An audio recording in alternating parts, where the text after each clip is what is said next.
I'm Daniel Lucas, and welcome to Book 101 Review. Book 101 is all about the books that I read for the last 40 years. And today I have Master Paso guest. He is a founder newsletter, three times existed founder, and how to build a startup, and the author of the book, Starting a Startup, no other than Mr. James Sinclair.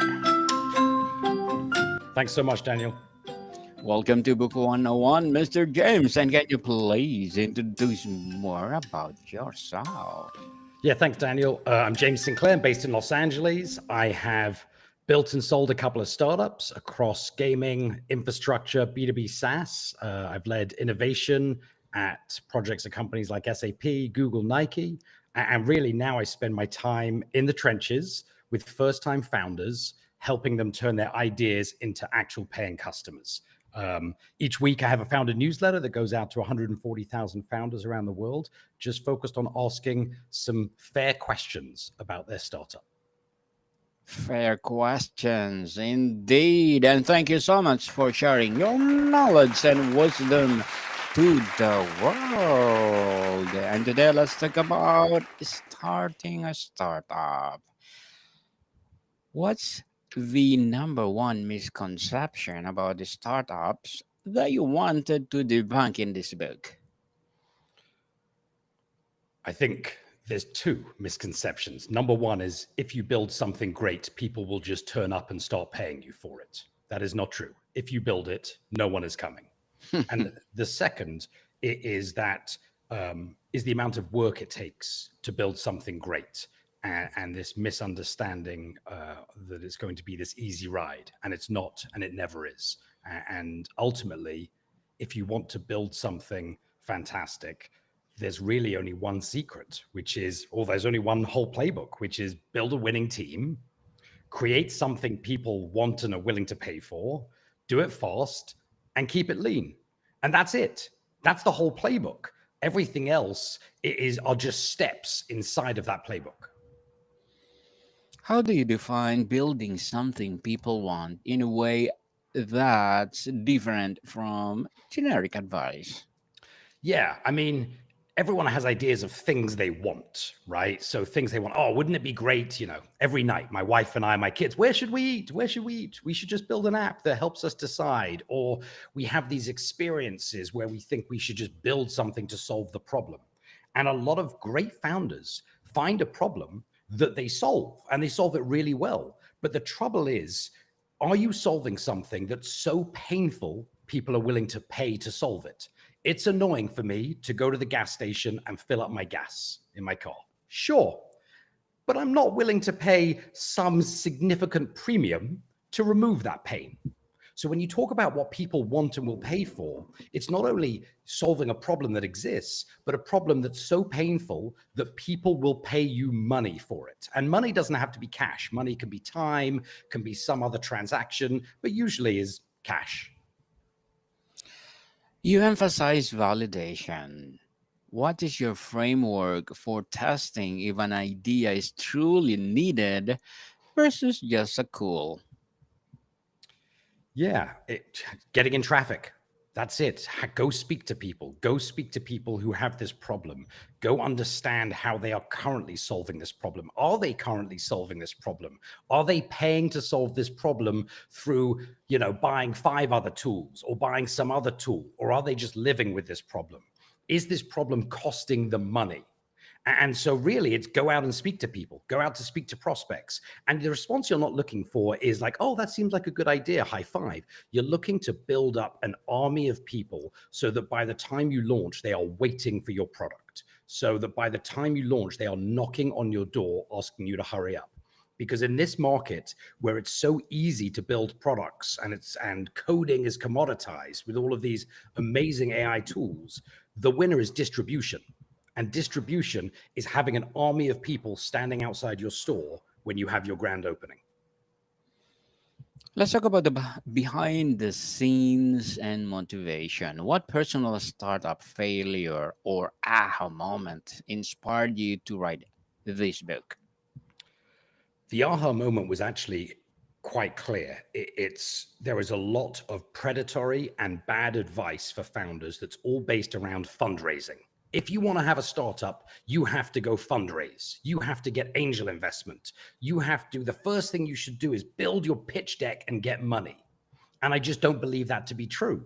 I believe that is a myth. That's a Silicon Valley kind of view that people have. But to be a great founder, just go build something. Go prove to the world that they need this thing. And so the aha moment, what was so many founders who, when you say, what do you need? They say money.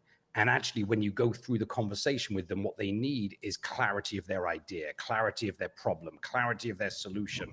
And there's plenty of things that they can do now, right now, without money that would let them get a little bit further in their journey. And I think the concept of money stops so many founders.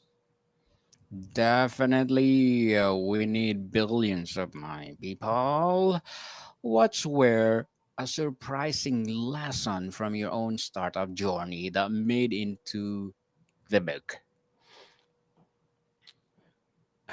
The best lesson is halfway through, I had to rewrite it because this book I use my own protocols for. I have a mailing list of 140,000 founders. I was sending them an email every single week.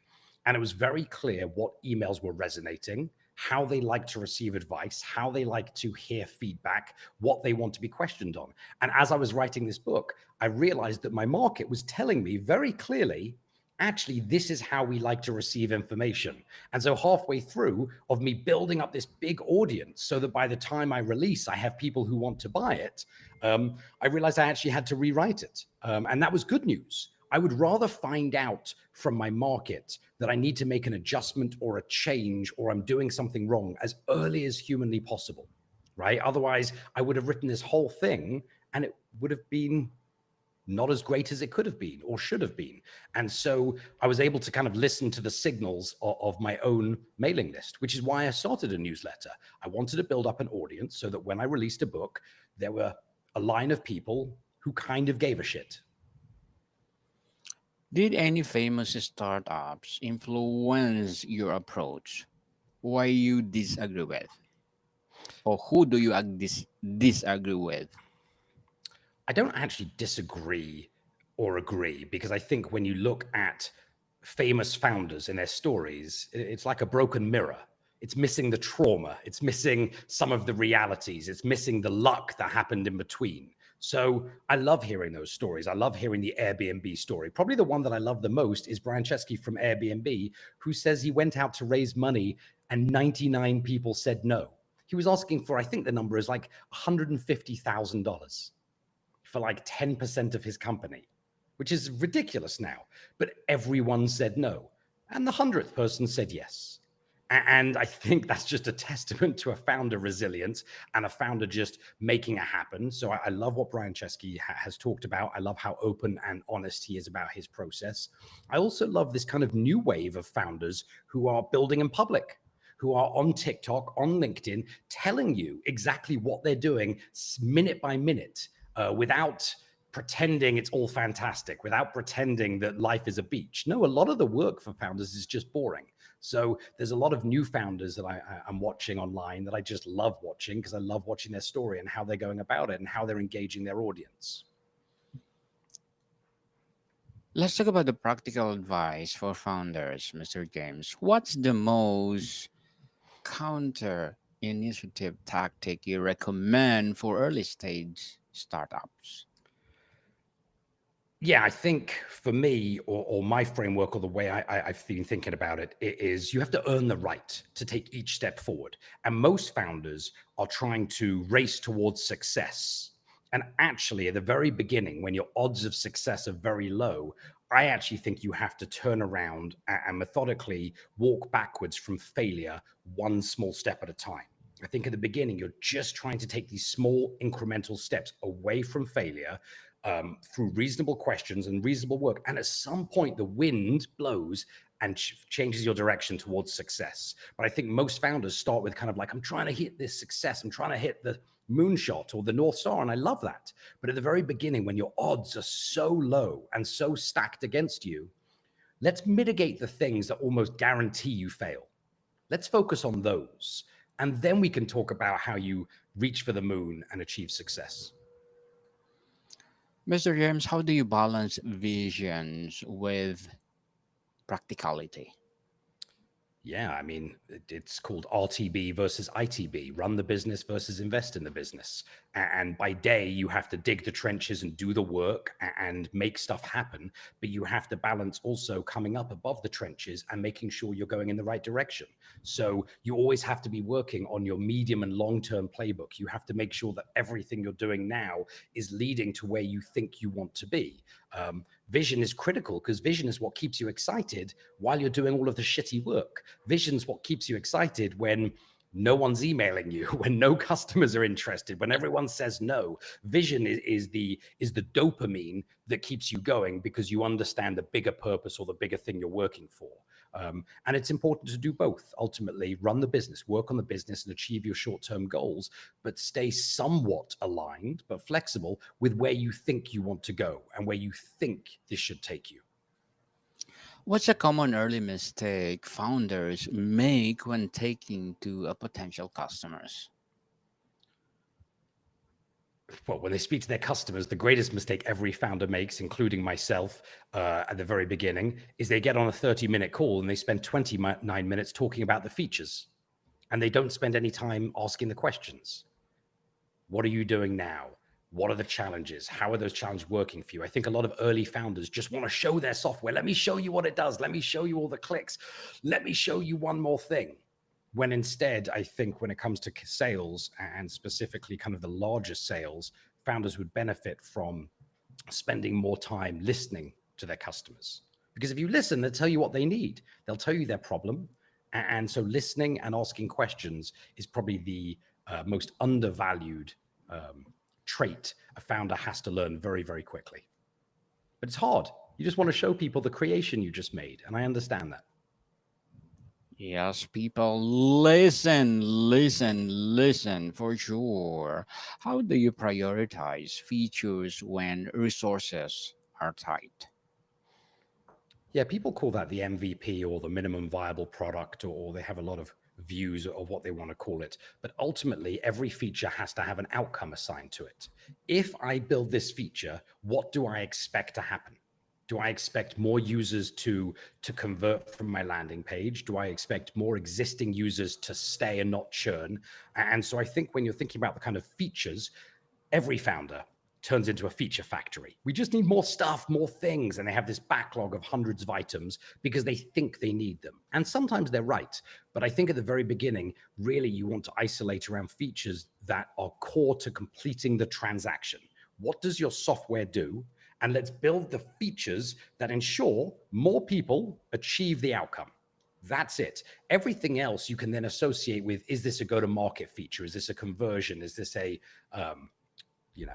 founder-led sales program? Is this, designed to drive more retention, increase my revenue per customer? But at the beginning, everything should be driven towards one thing and one thing only: proof that your software works, completion of the transaction. Completion indeed. Let's talk about the challenges and real talk. What's the hardest emotional hurdle for founders that people don't talk about enough? That it's really, really lonely. Really lonely, right? You want to put on a good face that everything's going great. You're working hard. I've got an app. Everything's going fantastic.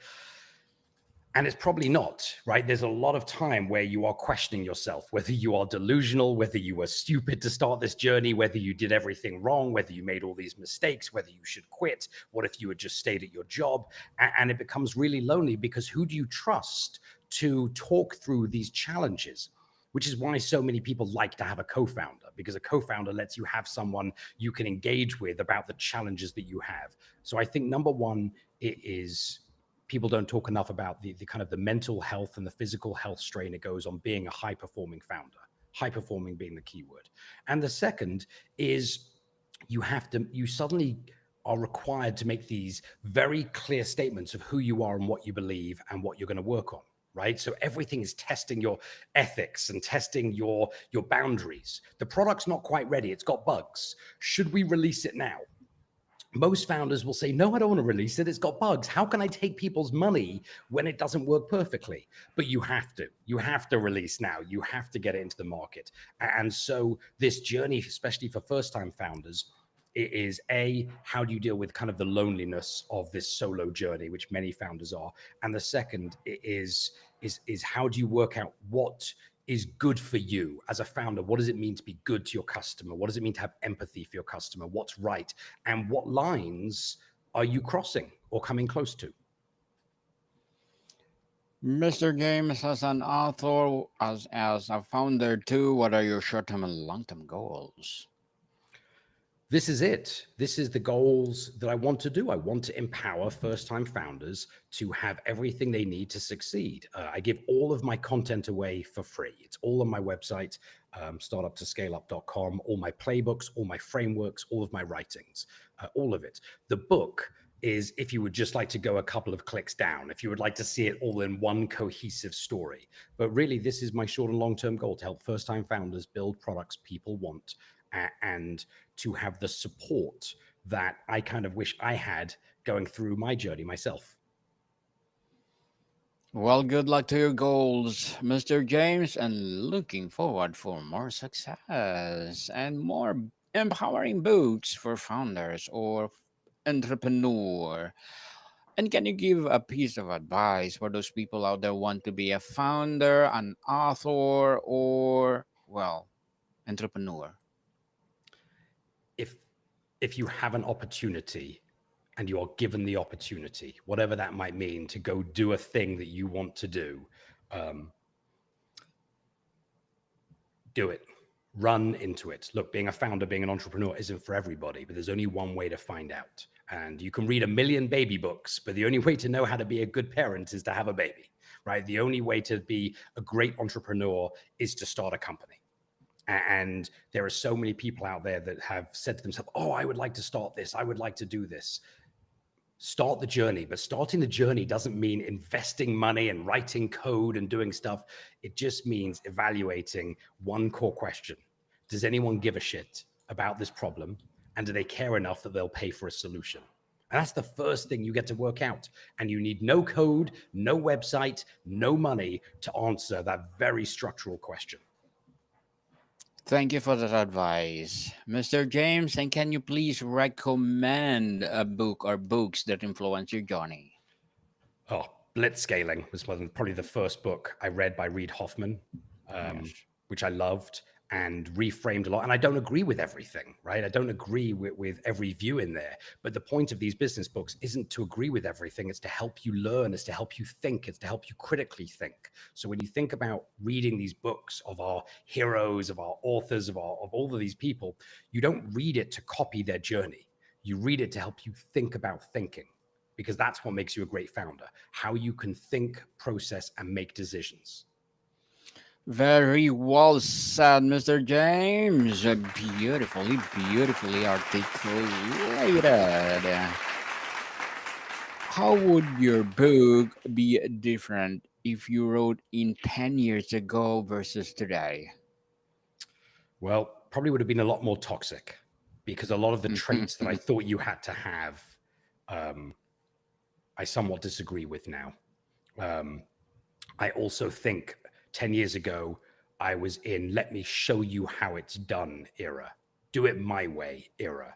And really what's changed over 10 years for me is actually, this is your journey, your way. And it's got to be your journey, your way. And so what's changed is now I just ask founders what are reasonable questions about their startup. And I say, it's no problem if you don't know the answer. Let's work together to find the answer.